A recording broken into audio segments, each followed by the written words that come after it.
कि living organisms की हमने बात की थी कि तमाम लिविंग ऑर्गेनिजम्स कॉम्प्लेक्स होते हैं और ऑर्गेनाइज्ड होते हैं।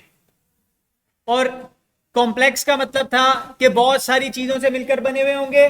ऑर्गेनाइज्ड का मतलब था कि ये नहीं है कि चीजें बस बेतरतीब चीजों का मिक्सचर आपने बना दिया है, बल्कि ऑर्गेनाइज्ड का मतलब ये है कि चीजों को एक खास तरतीब में जोड़ा हुआ है। और चीजें जब खास तरतीब में आपस में मिलती हैं तो फिर उनके अंदर नई नई प्रॉपर्टीज पैदा होती हैं। ठीक है। अब कहने का मकसद क्या है? कहने का मकसद ये है कि फॉर एग्जाम्पल आपके अंदर भी सारे उसी तरह के एटम्स पाए जाते हैं जिस तरह के फॉर एग्जाम्पल इस दीवार में है। ठीक है। तो जैसे एटम्स दीवार में या पहाड़ में या मिट्टी में या किसी और चीज में है, वैसे ही आपके पास भी हैं।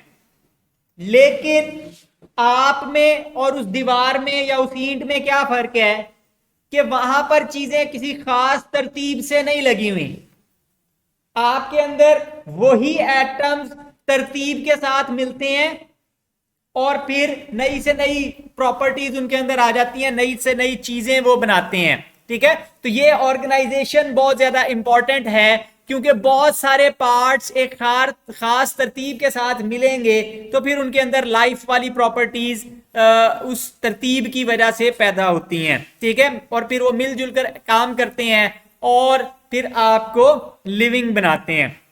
अब मैं जब कह रहा हूं कि खास तरतीब में मिलने से प्रॉपर्टीज नई पैदा हो जाती हैं, तो इसका क्या मतलब है? इसका मतलब यह है कि फॉर एग्जाम्पल आपके पास हाइड्रोजन है। ठीक है। और अब हाइड्रोजन की कुछ प्रॉपर्टीज हैं। मिसाल के तौर पे आप उसको आग लगाएं वो धमाके से भड़क करके उड़ जाएगी। ठीक है। धमाके से जलती है।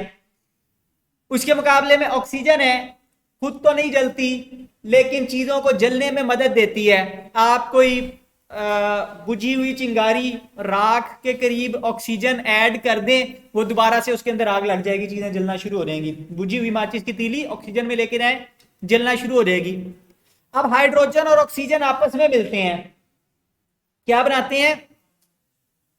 पानी बनाते हैं। एटम वही है, हाइड्रोजन और ऑक्सीजन ही है, लेकिन उनके मिलने की वजह से क्या हुआ?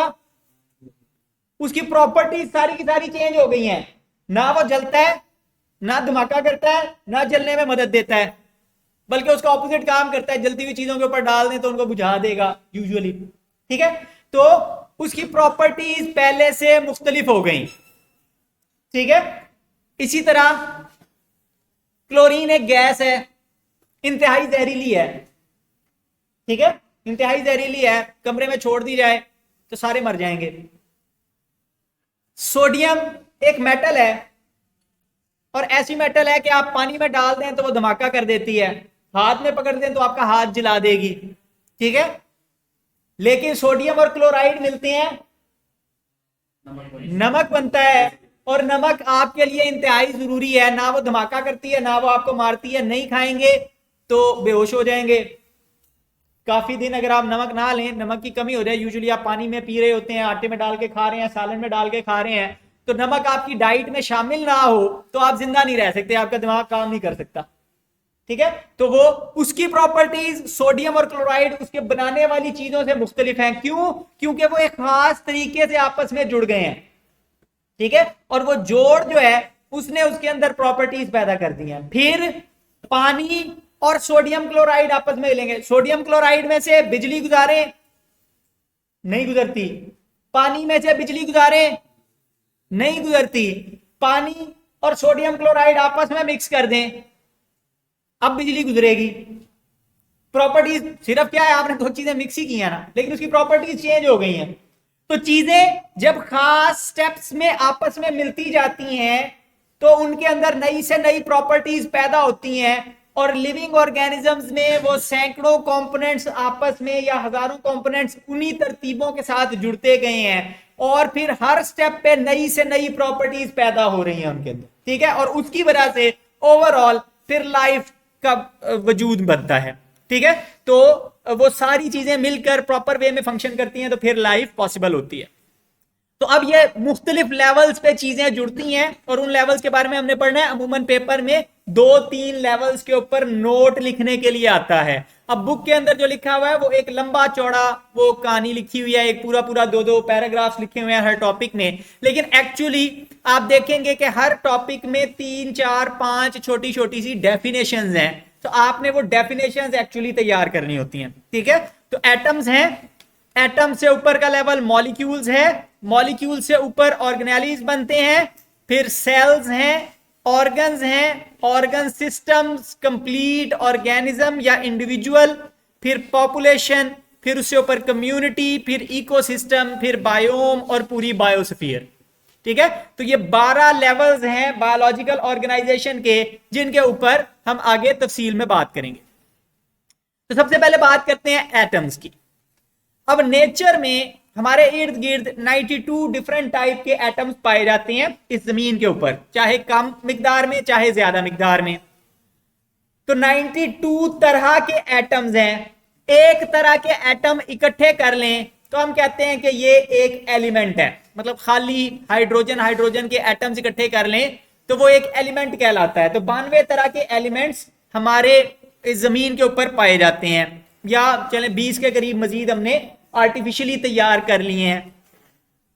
अब उन 92 में से सिर्फ 16 मोस्टली लिविंग ऑर्गेनिजम्स के अंदर पाए जाते हैं, यानी कि हमारी बॉडी का ज्यादातर हिस्सा 16 तरह के एटम्स से मिलकर बना है सिर्फ, यानी कि तमाम एटम्स जो यहां पे मौजूद हैं उनको हम इस्तेमाल नहीं कर रहे। ठीक है, 16 और चंद एक दूसरे मिलकर बायो एलिमेंट्स कहलाते हैं। इंपॉर्टेंट डेफिनेशन है, पेपर में आती है। Out of 92 naturally occurring elements, only 16 are found in the bodies of living organisms. These 16 and a few others are called bioelements. ठीक है, कि 92 naturally occurring elements हैं, उनमें से 16 लिविंग ऑर्गेनिजम्स के अंदर मोस्टली पाए जाते हैं। ये 16 और चंद एक थोड़े से दूसरे वाले मिलकर बायो एलिमेंट्स कहलाते हैं। और यही बायो एलिमेंट्स मेरे अंदर भी मौजूद हैं, किसी मेंढक के अंदर भी मौजूद हैं, किसी पौधे के अंदर भी मौजूद हैं, किसी बैक्टीरियम के अंदर भी मौजूद हैं। सब इन्हीं एलिमेंट्स से मिलकर बने हुए हैं। ठीक है, और इन एलिमेंट्स की फिर अपनी अपनी मखसूस प्रॉपर्टीज हैं, जिस तरह 3-4 की हमने बात की है, और ये प्रॉपर्टीज फिर इनको लाइफ के लिए सूटेबल बनाती हैं। लाइफ के डिफरेंट केमिकल रिएक्शंस को चलाने में इन एलिमेंट्स की प्रॉपर्टीज हेल्प आउट कर रही हैं। और फिर हमारी बॉडीज के अंदर ऐसे रेगुलेटरी मैकेनिज्म्स लगे हुए हैं कि मिसाल के तौर पर मेरी बॉडी में किसी एलिमेंट की कमी हो जाए, मसलन मैं छोटा सा बच्चा हूं, मुझे ग्रो करने के लिए कैल्शियम चाहिए और मैं वाफिर मिकदार में दूध नहीं पी रहा। ठीक है, दूध पीना मेरा दिल नहीं करता या मुझे अच्छा नहीं लगता, जो भी, तो मैं जनाब छुप के कहीं जाऊंगा, चुपके से मिट्टी उठाऊंगा, मुंह में डाल लूंगा। क्यों? क्योंकि मेरी हड्डियों को ग्रो करने के लिए कैल्शियम चाहिए और मेरा दिमाग, मेरी बॉडी बगैर सोचे समझे मुझे मजबूर कर रही है कि कहीं से कैल्शियम खाओ। ठीक है, और वो मिट्टी के अंदर ढेरों कैल्शियम मौजूद है, तो मैं कैल्शियम खा रहा हूं। मेरे ब्रेन को एनर्जी चाहिए धड़ाधड़, अभी वो ग्रो कर रहा है, नए न्यूरॉन्स बन रहे हैं, रोज नई एनर्जी चाहिए, तो मुझे एनर्जी वाली खुराक, कार्बोहाइड्रेट्स, टॉफियां, गोलियां बड़ी पसंद है। ठीक है, मीठी चीजें खाने का मुझे बड़ा शौक है, जहां से मिल जाए मैं लालची होकर उसकी तरफ देखना शुरू कर देता हूं। ठीक है, तो क्यों? क्योंकि वो एलिमेंट्स, वो मॉलिक्यूल्स मेरी बॉडी में नहीं है और मेरी बॉडी में सिस्टम्स लगे हुए हैं जो चाहते हैं कि कहीं से भी ये एलिमेंट्स उठा के ले आऊं और अपनी बॉडी में ऐड कर लूं। ठीक है, तो हमारे पास बॉडी के अंदर सिस्टम्स हैं जो अपनी रिक्वायर्ड चीजों को पूरा रखने की कोशिश करते हैं ताकि हमारा स्ट्रक्चर, हड्डियां, जिस्म, बाकी चीजें बन सके और हमारी बॉडी नॉर्मल फंक्शन करती रहे। ठीक है, तो केमिकल रिएक्शंस के जरिए से जो कुछ फिर हम खाते हैं फिर उनको अपनी बॉडी का पार्ट बनाते जाते हैं। मुख्तलिफ केमिकल रिएक्शंस हैं, जो कैल्शियम हमने दूध में लिया या जो दूसरे सोर्सेज से, सब्जियों वगैरह के जरिए से आया, वो हमारी बोन्स का हिस्सा बन जाता है। ठीक है, इसी तरह बाकी सारे चीजें वो केमिकल रिएक्शंस के जरिए से हमारी बॉडी के पार्ट बन जाती हैं। अब ये आपके पास पीरियोडिक टेबल है और पीरियोडिक टेबल के अंदर वो मेजर बायो एलिमेंट्स आपको हाईलाइट करके दिखाए हुए हैं कि कौन कौन से आपको चाहिए मोस्टली। ठीक है, अब वो जो 16 बायो एलिमेंट्स हैं, उनमें से भी 6 इतने इंपॉर्टेंट हैं कि वो आपकी बॉडी का 99% मैस बना रहे हैं। यानी आप 50 किलो के हैं तो 49.5 किलो सिर्फ उन 6 एलिमेंट से मिलकर बना हुआ है। वो 6 एलिमेंट्स कौन कौन से हैं? Oxygen, carbon, hydrogen, nitrogen, calcium और फास्फोरस। 6 ऐसे हैं जो आपकी बॉडी का 99% मैस बना रहे हैं, और सिर्फ बाकी के जो 10 हैं या चंद एक दूसरे, वो बहुत थोड़ी मिकदार में 1% से भी कम मिकदार में पाए जाते हैं, यानी टोटल मिलके 1% भी नहीं बनाते। ठीक है, तो मोस्टली आपका oxygen, carbon, hydrogen, nitrogen, calcium और फास्फोरस से मिलकर आपकी बॉडी बनी हुई है। ठीक है, तो जो वो बहुत थोड़ी मिकदार में पाए जाते हैं, बिल्कुल जरा सी मिकदार में पाए जाते हैं, चुटकी भर आपकी बॉडी में मौजूद हैं, उनको हम ट्रेस एलिमेंट्स कहते हैं। ट्रेस से मुराद है कि बहुत थोड़ा, बस एक निशान ही है उसका, ज्यादा मिकदार नहीं है। ये मिकदारें आपकी बुक के अंदर वो टेबल ग्राफ बना के लिखी हुई हैं, वैसे टेक्स्ट के अंदर नहीं लिखी हुई। ठीक है, और ये मिकदारें इंपॉर्टेंट हैं, कई दफा पेपर में आई हुई हैं कि आपने ये बताना है कि कौन सा बायो एलिमेंट किस मिकदार में पाया जाता है।